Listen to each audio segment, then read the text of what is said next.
Este conteúdo é independente, e nosso objetivo é trazer fatos históricos dos locais apresentados. Os tópicos abordados são relevantes para contextualizar a história de cada local. Agradecemos a compreensão e esperamos que apreciem o conteúdo.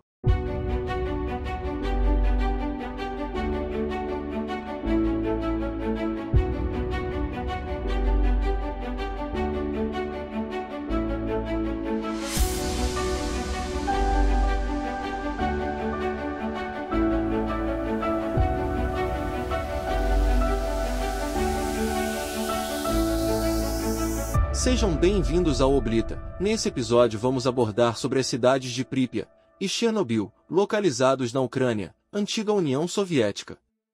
Em 4 de fevereiro de 1970, Pripyat foi fundada, tendo seu nome derivado de um rio próximo, e estabelecendo-se em proximidade com a fronteira da Bielorrússia. Inicialmente, esse assentamento abrigava principalmente agricultores. Posteriormente, tornou-se lar de engenheiros, físicos e técnicos que desempenharam um papel fundamental na construção da usina nuclear local. Em 1979, Pripyat foi oficialmente reconhecida como uma cidade. Até janeiro de 1986, Pripyat contava com uma população de 49.400 habitantes, com uma média de idade de 26 anos. A área total destinada à habitação era de 658.700 metros quadrados, incluindo 13.414 apartamentos distribuídos em 160 blocos de apartamentos e 18 quarteirões residenciais. Além disso, a cidade abrigava 15 pré-escolas, escolas primárias e escolas de ensino médio. Em termos de infraestrutura, Pripyat possuía um hospital com capacidade para internar 410 pacientes, além de 3 clínicas. O ambiente urbano também incluía mini-shoppings, cafeterias, mercearias, áreas culturais, espaços para a prática de esportes, áreas de recreação, zonas industriais e sistemas de transporte, que incluíam um sistema ferroviário e ônibus. Adicionalmente, a cidade dispunha de sistemas de telecomunicação para atender às necessidades da comunidade. 2 anos após a fundação de Pripyat, teve início a construção da cidade de Chernobyl, destacando-se principalmente a edificação da usina nuclear Vladimir Ilyich Lenin, mais conhecida como Usina Nuclear de Chernobyl. Estrategicamente localizada a apenas 3 quilômetros de Pripyat, essa proximidade facilitava o deslocamento dos trabalhadores entre as duas localidades. Chernobyl está situada a aproximadamente 130 quilômetros ao norte de Kiev, a capital da Ucrânia. O foco principal da cidade era a geração de energia e pesquisas nucleares, entre outros assuntos relacionados. Em 1970, deu-se início ao primeiro estágio de construção da usina, que foi concluído em 1977, quando as operações começaram. Durante esse período, foram construídos os reatores das unidades 1 e 2. Posteriormente, até 1983, foram adicionadas as unidades 3 e 4. Os reatores construídos durante esses anos foram do tipo RBMK-1000, desenvolvidos pelos soviéticos. A abreviação RBMK significa reator canalizado de alta potência, em português. Esse tipo de reator é caracterizado pelo fluxo de água através de canaletas individuais de combustível, que por sua vez passam através dos blocos de grafite, que atuam como moderadores nucleares e elementos estruturais do núcleo. O processo envolve a água que aquece e se transforma em vapor, acionando assim as turbinas para a geração de energia.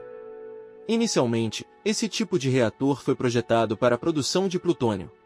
Cada reator gerava 1.000 MW de energia, totalizando 4.000 MW, e eram responsáveis por pelo menos 10% da geração de energia para o país. Enquanto a usina estava em construção, também era construída a antena militar Duga-3 em Chernobyl, responsável pelo monitoramento precoce de mísseis inimigos. Lhe convidamos a assistir o episódio sobre Duga-1, Duga-2 e Duga-3, onde contamos a história em detalhes. Você pode acessar por meio do QR ou pelo link na descrição. Entre 25 e 26 de abril de 1986, uma série de eventos ocorreram que alterariam o curso da história da Ucrânia para sempre. No dia 25, o reator 4 da usina nuclear de Chernobyl seria desligado para manutenção de rotina, aproveitando-se da oportunidade para realizar um teste. O objetivo deste teste era verificar se os sistemas de resfriamento de emergência do reator funcionariam em caso de falta de energia. O teste teve início às 23 horas do mesmo dia, com a meta de estabilizar o reator entre 700 e 1000 MW. No entanto, devido a um erro operacional, às 0 horas e 28 minutos do dia 26 de abril, a geração do reator caiu para apenas 30 MW. Esforços foram feitos para aumentar a energia, a fim de continuar o teste. Enquanto isso, o reator estava sendo contaminado por xenônio, um elemento que desempenharia um papel crucial nos eventos subsequentes. O teste continuou, mas às 1 hora e 3 minutos, o reator foi estabilizado em apenas 200 MW. Foi decidido prosseguir com o teste nesse nível de geração. Às 1 hora e 23 minutos, o teste começou. As válvulas das turbinas de geração foram fechadas e 4 bombas de água foram ativadas. Devido à presença de xenônio, o fluxo de água no reator era baixo, e o xenônio começou a queimar, resultando em um rápido aumento da energia em um curto período de tempo. Poucos segundos depois, o botão AZ5 foi acionado. Este é um botão de pânico que desativa todos os reatores e interrompe a geração de energia. Mas não foi o que aconteceu no reator 4. Enquanto a geração de energia aumentava desenfreadamente, isso causou a ruptura dos elementos combustíveis e um aumento na geração de vapor, resultando em um aumento interno de pressão no reator. O acionamento do AZ5 fez com que as barras de controle fossem totalmente inseridas, com o intuito de parar a reação nuclear. No entanto, o grafite usado como moderador teve uma reação contrária. Foi registrado que o reator atingiu 30.000 MW de geração, que é 10 vezes mais do valor operacional normal. Pequenas explosões começaram a acontecer dentro do reator, até que, após 2 ou 3 segundos, uma explosão de grandes proporções aconteceu, com uma força equivalente a 225 toneladas de TNT.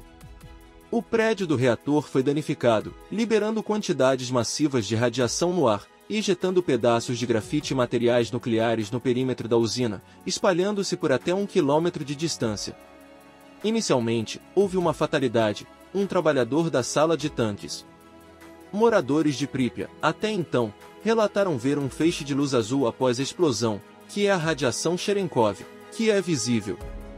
2 exemplos dessa radiação podem ser vistos em vídeos de reatores nucleares para estudos, que não têm a finalidade de geração de energia. Outro exemplo é o incidente de Goiânia em 1987, onde uma cápsula de máquina de radioterapia foi encontrada e continha um pó de césio-137, que emitia a mesma luz azul. Após a ocorrência da explosão na usina, o primeiro contingente de bombeiros prontamente se deslocou para o local, chegando às 1 hora e 28. Tragicamente, esse grupo de socorristas foi exposto a níveis letais de radiação. Entre este momento e as 5 horas da manhã, foram acionados reforços adicionais, os quais contribuíram para conter o incêndio. Contudo, a emissão contínua de fumaça resultou na dispersão de materiais radioativos na atmosfera, detectados inclusive em países vizinhos nos dias subsequentes. Na manhã do dia 26 de abril, os residentes de Pripyat não foram adequadamente informados sobre a magnitude do desastre ocorrido na usina. As autoridades relataram inicialmente que a explosão resultara em uma liberação de radioatividade insignificante, minimizando o impacto potencial sobre os habitantes locais. Os níveis de radiação nas imediações do reator atingiram a alarmante marca de 5,6 sieverts por segundo, o que equivale a mais de 20.000 sieverts por hora.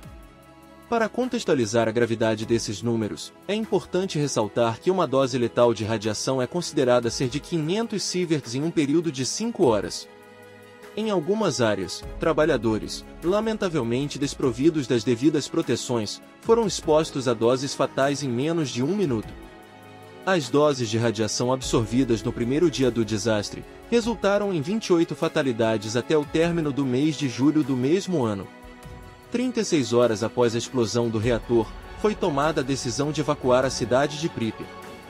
Por volta das 14 horas, vários ônibus chegaram para iniciar o processo de evacuação. Os moradores foram orientados a levar apenas os itens essenciais, deixando para trás muitos de seus pertences pessoais.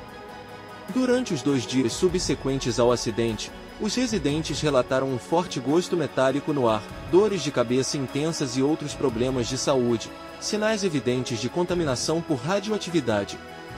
Em maio de 1986, uma zona de exclusão foi estabelecida ao redor da usina. Essa área é controlada pelo Serviço de Emergência do Estado da Ucrânia, e abrange uma extensão de aproximadamente 2.600 km². Após o desastre, deu-se início a uma complexa operação para remover os materiais radioativos que se espalharam por uma vasta área. Como o incêndio no reator não pôde ser completamente extinto, e era praticamente impossível de ser controlado apenas com água, uma grande operação foi lançada, empregando materiais como areia e ácido bórico. Esses materiais foram despejados no reator por uma força-tarefa que incluía vários helicópteros. Além disso, chumbo e argila foram utilizados como parte dos esforços de contenção e resfriamento. Infelizmente, durante uma dessas operações, um helicóptero colidiu com um guindaste, resultando em sua queda no reator, complicando ainda mais os esforços de resposta ao desastre. O primeiro esforço para conter o vazamento radioativo foi concluído com sucesso. No entanto, uma nova preocupação surgiu quando os materiais utilizados na contenção se misturaram com os diversos materiais radioativos no subsolo, formando o chamado cório. Este material estava a uma temperatura extremamente alta, capaz de derreter o solo. Abaixo do solo, havia uma grande quantidade de água, e havia o temor de que o cório, ao entrar em contato com a água, pudesse causar uma nova explosão, estimada em até 5 a 7 megatons. Isso resultaria na contaminação da água e na disseminação adicional de radioatividade pelo ar. Diante dessa descoberta, uma medida foi tomada. 3 mergulhadores foram contratados para drenar a água, equipados apenas com roupas de mergulho e uma lanterna. Esse trabalho foi realizado com sucesso. Após a drenagem da água radioativa, surgiu a necessidade de limpar o perímetro da usina, que ainda estava contaminado com os destroços lançados pelo reator após a explosão. A primeira tentativa envolveu o uso de veículos controlados remotamente. No entanto, devido aos níveis extremos de radiação, os componentes eletrônicos desses veículos foram rapidamente danificados. Diante desse obstáculo, várias pessoas foram recrutadas para realizar o trabalho de limpeza, conhecidas como liquidadores. Sua tarefa era coletar os materiais radioativos do telhado da usina e lançá-los ao térreo, onde seriam recolhidos por outros liquidadores para tratamento adequado. Estima-se que entre 1986 e 1989, mais de 290 mil pessoas tenham desempenhado essa função. Após os trabalhos de limpeza, foi construído um confinamento provisório para conter os resíduos radioativos remanescentes. Além disso, ao longo dos anos, ocorreu o processo de descomissionamento da usina, já que os outros reatores ainda estavam em atividade. Em 1991, devido a um incêndio na sala de turbinas do reator 2, este foi desativado definitivamente.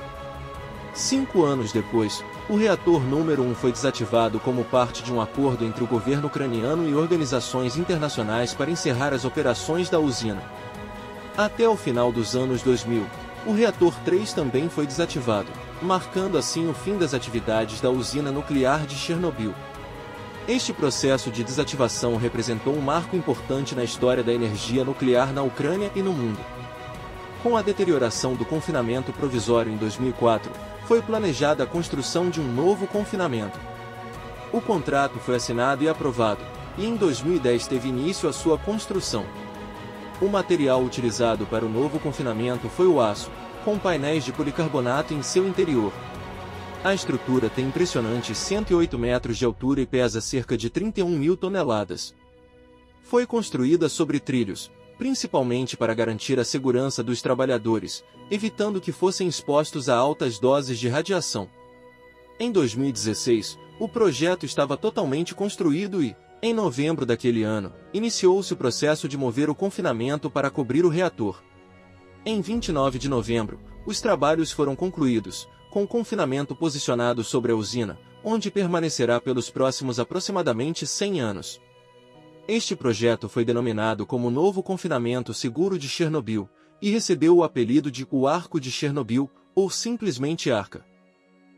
Atualmente, Chernobyl e Pripyat encontram-se completamente abandonadas, sendo gradualmente tomadas pela natureza e pelos animais. Estima-se que essas áreas não serão habitáveis pelos próximos 20.000 anos, que é o tempo estimado para a meia-vida dos materiais radioativos presentes no local. Devido aos recentes acontecimentos entre Rússia e Ucrânia, as visitas a esses locais são desaconselhadas e estritamente restritas. Esse foi mais um episódio especial do Oblita sobre Pripyat e Chernobyl. Esse ano o desastre na usina completou 38 anos. Os vários heróis que ajudaram a evitar uma nova explosão e uma contaminação radioativa maior, são lembrados e celebrados até os dias atuais. A primeira fatalidade resultante da explosão inicial, está sepultada permanentemente entre a sala de tanques e o reator 4. Caso tiver gostado do vídeo, deixe o seu like e inscreva-se no Oblita para receber os nossos vídeos posteriores. Caso você tenha interesse em assuntos relacionados, te recomendamos o vídeo sobre a antena Duga 3, e o episódio especial sobre Fukushima, você pode acessar pelos links na descrição. Obrigado por assistir até agora, e até a próxima exploração.